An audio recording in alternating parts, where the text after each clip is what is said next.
Собранието со тројно заседание. Незадоволство во ЕУ поради старата директива за оданочување на тутунот. Франција согорува со социјалните програми. Ревизорите предупредуваат за раст на дефицитот. Северна Кореја осудува нов противракетен систем на САД. Љубовта е вечна инспирација за музиката. Стар патент го решава вечното прашање: тоалетната хартија над или под?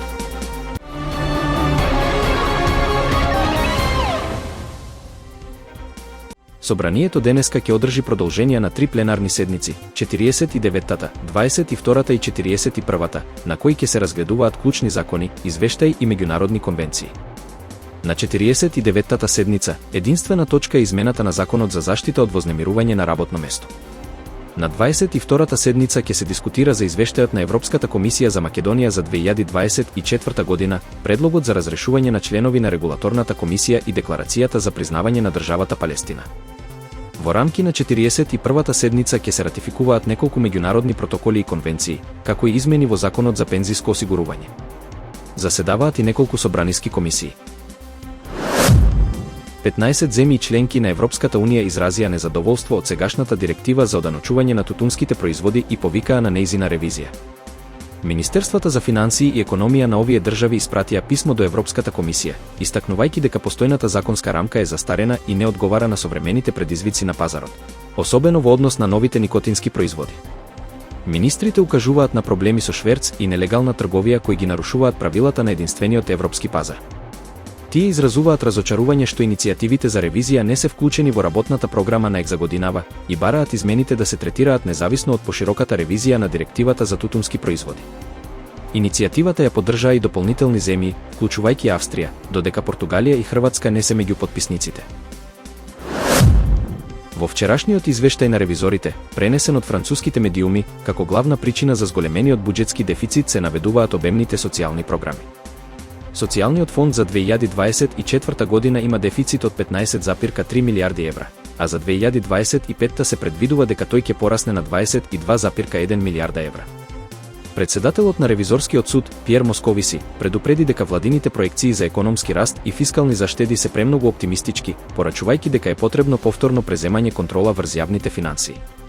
Буџетскиот дефицит во 2024 година достигна 5,8% од бруто домашниот производ, што е значително повеќе од препорачаните 3% од Европската унија. Владата планира постепено намалување на дефицитот на 5,4% во 2025 година и постигнување на лимитот од 3% до 2029 година. Минатата недела, Меѓународниот монетарен фонд ја советуваше Франција да го намали социјалниот трошок и да спроведе реформа на пензискиот систем. Северна Кореја го критикува новиот противракетен систем Златна купола кој САД планира да го развиваат, оценувајќи го како сериозна закана за меѓународната безбедност. Министерството за надворешни работи предупредува дека овој проект може да доведе до милитаризација на вселената и ризик од нуклеарна војна. Американскиот председател Доналд Трамп најави инвестиција од $175 милијарди во новиот систем, нагласувајќи ја неговата важност за националната безбедност. Северна Кореја изразува загриженост дека оваа иницијатива ќе ја зголеми опасноста од ескалација на конфликтот, особено на Корејскиот полуостров.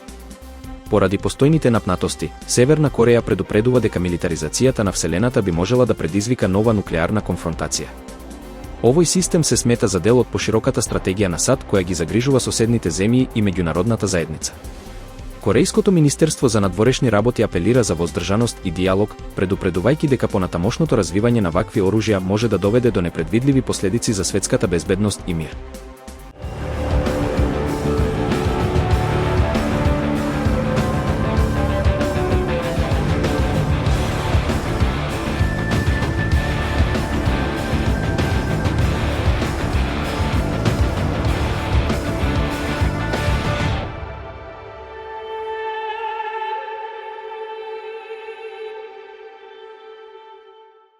Вистина е дека песните кои зборуваат за занесот на влюбеноста, длабочината на љубовта или болката на скршеното срце допираат до најшироката публика. Вистина е дека многу музички хитови се нераскинливо поврзани со темата љубов, која одамна се потврди како најмоќниот медиум за емоционално изразување. Вистина е дека љубовната музика не е нов феномен. Таа традиција трае уште од средниот век, кога серенадите биле популарен начин на искажување љубов. Вистина е дека влюбените тогаш и пееле на својата избраничка под прозорец, изразувајќи верност и страст преку песна, облик што, иако еволуирал, обстојува и денес. Вистина е дека љубовните песни се популарни поради нивната универзална достапност. Вистина е дека тие предизвикуваат силна емоционална реакција и им овозможуваат на слушателите да се препознаат себе си, без разлика дали се среќно влюбени или минуваат низ болен раскин.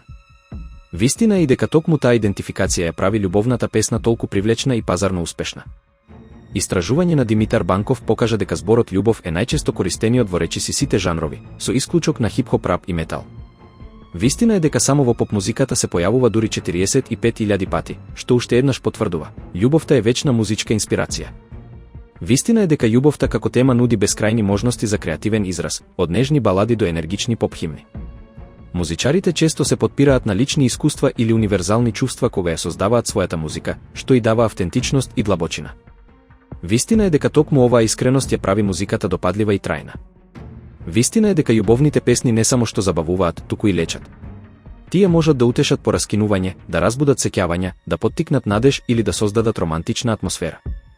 Вистина е дека многу парови ги имаат своите љубовни песни што ги обележуваат важни моменти од нивната врска, првиот танц, првата средба или последниот поздрав. Вистина е дека технологијата и социјалните мрежи денес ја олеснуваат промоцијата и споделувањето на љубовната музика. Новите генерации уметници креираат модерни љубовни химни што се шират вирално и стануваат дел од колективната поп-култура. Но без разлика на жанрот, времето или начинот на споделување, вистина е дека љубовната песна секогаш ќе има посебно место во срцето на публиката.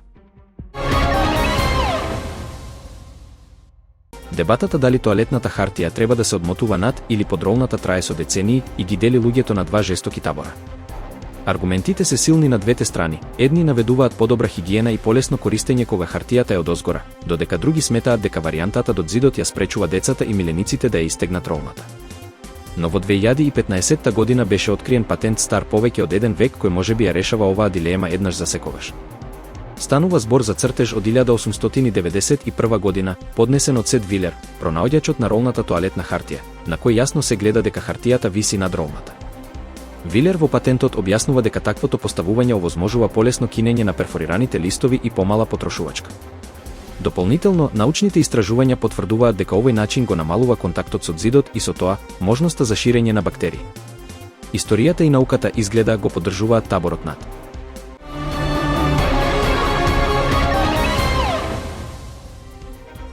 Собранието со тројно заседание.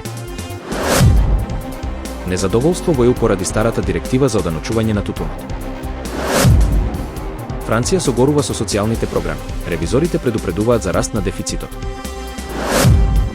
Северна Кореја осудува нов противракетен систем на САД. Љубовта е вечна инспирација за музиката. Стар патент го решава вечното прашање: тоалетната хартија над или под?